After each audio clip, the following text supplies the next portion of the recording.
Aqui na Assembleia Legislativa, um painel temático sobre o controle do uso de armas de fogo no Brasil, que vai contar com a participação de especialistas em segurança pública. E o nosso convidado, nosso entrevistado de hoje é o deputado Raimundo Cotrim, que vai participar dessas discussões e que também já foi secretário de Segurança. Bom dia, deputado. Bom dia. Seja bem-vindo ao nosso programa. Esse debate que acontece hoje sobre o uso de armas de fogo no Brasil vai reunir especialistas e, de alguma forma, esse assunto do desarmamento vai entrar em xeque, vamos dizer assim. Qual a sua opinião a respeito disso, deputado? Olha, foi feito o referendo, nós temos a Lei 10.826 de 2006, vamos fazer 10 anos também. Eu acho que é importante se discutir para que a gente possa, com especialistas da área, para que a gente possa fazer um balanço durante esses quase 10 anos, para saber se foi bom para o Brasil ou não. Nós temos algumas críticas, evidentemente, sobre a lei, mas vamos conversar hoje com pessoas ligadas ao assunto, pessoas estudiosas desse assunto, para que a gente possa, com isso, sair. Nós vamos, com certeza, oferecer algumas ideias, e para que a gente, no final, a gente possa sair com algum documento que possa servir. Nós temos uma PEC aqui do deputado Sebastião Peninha, lá em Brasília, e vamos trabalhar para que a gente possa dar algum subsídio para que ele possa, com isto, aproveitar se ainda em 2015 possa ser votado, ou para que se possa ser reformulado ou não. Pois é, 10 anos já dá para se ter uma avaliação bem consistente do que aconteceu, se vale a pena ou não. Na sua opinião, o senhor diria que esse incentivo, essa campanha de desarmamento, trouxe os resultados esperados, que seria diminuir a taxa de homicídios, tirar mais esse poder de fogo da mão do cidadão? O resultado foi o que se esperava? Olha, foi muito boa na época, mas evidentemente que com relação aos índices não houve redução. Então, você vê que o Maranhão, de 2002 a de 99 a 2002, 2003, 2004, o Maranhão foi o estado menos violento do Brasil. Hoje nós estamos numa situação muito difícil. O Maranhão, São Luís é a 15ª capital mais violenta do mundo e a quinta, me parece que é a quinta ou a 4ª capital mais violenta do Brasil. Então, nós estamos numa situação muito difícil. O Maranhão hoje vive uma situação muito difícil, que em 2004, em 2006, o Maranhão era o terceiro menos violento. Passou quase 5 anos sendo o menos violento do Brasil, e de 2005 para frente, 2006, houve um crescimento muito grande e ainda não há como se dizer que houve uma estabilidade ou redução.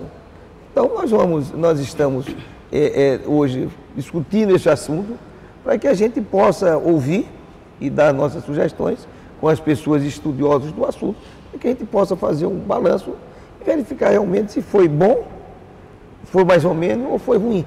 Mas eu acredito que foi bom. Na época precisava disso, e hoje a situação que uma lei feita em Brasília não é no Maranhão, porque cada município tem suas características regionais. Hoje você não pode, o caboclo do interior, que mora longe de tudo e de todos, não pode ter sequer uma espingardazinha para se defender ou para ter na casa. Então, são fatos que nós temos que reavaliar se isto está sendo bom ou não. Pois é, apesar dessa discussão toda, o IPEA aponta uma redução de quase 12% na queda de homicídios por causa do Estatuto do Desarmamento. Mas, ao mesmo tempo, quem defende que o cidadão deve continuar armado, diz que o bandido ficou com mais poder de armamento do que o cidadão comum, que foi obrigado a entregar a sua arma.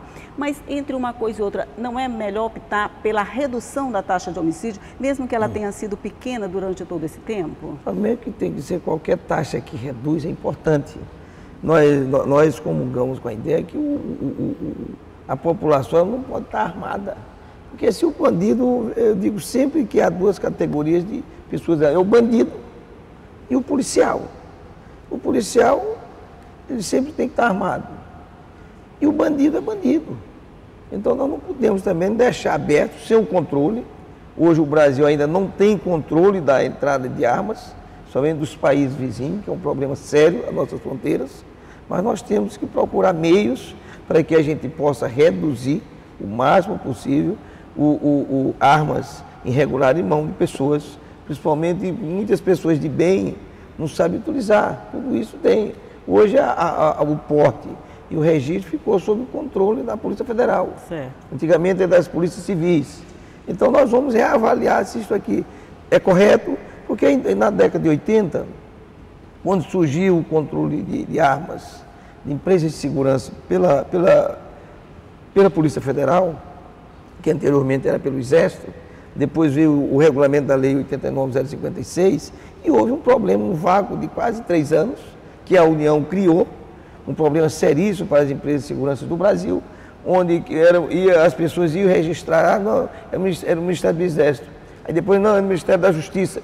Então as pessoas ficavam sem saber para onde recorrer. Então as empresas de segurança recorreram à ilegalidade, compraram todas essas armas irregulares e depois, quando veio o decreto regulamentando a lei 7.000 e pouco, 89.056, aí é que ficou definido que era a Polícia Federal que fazia esse trabalho, mas ficou um vácuo de mais de 2 anos e as pessoas, para não quebrarem ou para manter a sua vida, tiveram que recorrer à legalidade. Isso aí é que não podemos deixar que volte a ocorrer fatos dessa natureza. Pois é, o senhor foi secretário de Segurança por um bom tempo.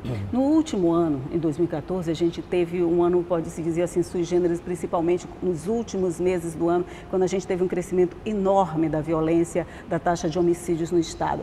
De alguma forma, se o senhor pudesse ter que escolher, o senhor diria que a população teria que ficar armada, teria que se defender de alguma forma, ou a campanha do desarmamento, ela serve também para garantir uma certa tranquilidade aos cidadãos? Olha, a campanha do desarmamento serve para garantir a tranquilidade, porque nós não podemos de maneira nenhuma sair de uma linha para as pessoas se armarem. Então nós temos que ter uma polícia estruturada para que ela possa dar segurança à população, para que a população possa ter o direito de ir e vir. Então, o que nós precisamos da polícia preventiva, que no caso é a polícia militar, e ostensiva para que ela possa patrulhar não só a capital, mas todo o estado do Maranhão, para evitar que fato dessa natureza ocorra. Porque hoje nós temos a polícia civil, que é a polícia judiciária do estado, e nós temos a polícia militar, que é a polícia preventiva e ostensiva. Então, cada um faz seu trabalho, mas a polícia civil ela vai atrás do prejuízo. Então nós temos que o quê? Nós temos que trabalhar mais em cima do sistema da Polícia Militar, que é a polícia preventiva e ostensiva, para evitar que os fatos ocorram. Então nós, veja bem, até 2005 nós tínhamos um controle. Depois de 2006, 2007, houve um descontrole muito grande, principalmente no nosso estado.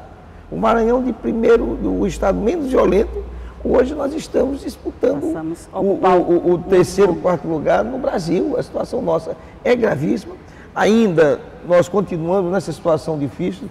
Nesses primeiros 60 dias do governo de Flávio ainda não conseguimos estabilizar e nem sequer reduzir. Então, tudo isso vai ser discutido hoje à noite, nesse painel que vai acontecer a partir das 6 horas da tarde aqui na Assembleia Legislativa, que é sobre a eficácia desse controle de arma, e vai ser discutido esse Estatuto do Desarmamento e saber quais as vantagens e desvantagens que ele trouxe para o país. E o deputado Raimundo Cotrim, claro, é um dos participantes desse painel. Então, deputado Raimundo Cotrim, muito obrigado pela sua participação no nosso programa e um bom dia para o senhor. Muito obrigado.